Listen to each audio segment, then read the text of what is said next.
Сәлеметсізбе, құрметті елбасы Қасым-Жомарт Тоқаев мырзаға, халықаралық құзырлы заң органдарына, сыртқы істер министрлігіне, ішкі істер министрлігіне Серікжан Біләшұлының үйғамақтан бостандыққа шығуын сіздерден араша көмек сұраймын. Себебі мен Гүлзира Әуелханқызы 2017 жыл 7 айдың 19 октябрьпен Шынжаңға тушылап барып, мені саяси мектебіне алып кіріп кетті.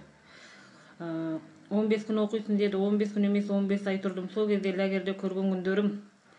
Бірінші 3 ай толғанда білектен өкіл салды. Белгісіз өкіл. Белгісіз тамақтарды жегізді. 2 білектен қан алды, шашымызды кесті, қол аяққа кісен салды. Шектелген қауіпті мемлекетке бардың, сен дін үйрендің, идеяңда мәселе бар деді. Сол кезде лагерде көрген күндерім. Күйеу өлген, ажырасқан, той жасамаған жас қыздарды, қыз-келіншектерді, аз санды ұлт қыз-келіншектерімізді түнгі сағат 10-да жатақтан алып кетеді, қайта айланып келмейді. Мен сол лагерде 15 ай тұрдым, белгісіз тамақтарды да жедім, ауырдым, азаптандым, қиналдым. 2,5 ай құлдық зауытта істедім. Сол кезде жолдасым Тұрсынжан Серікжан ағадан ақыл сұрады. Серікжан ағаға ақыл сұрап, қара сиямен ақ қағазға арызданып, арыз халықараға тең барғандықтан, Қытайдың өтірік әшкереленгендіктен мен 2019 бірінші айдың беті келдім.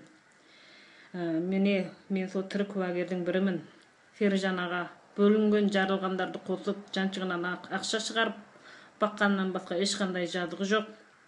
Артында қара ормандай халқы бар, және лагерден шыққан тірі куәгерлері бар. Қытайдың қитұрғы саясаты өтірік емес.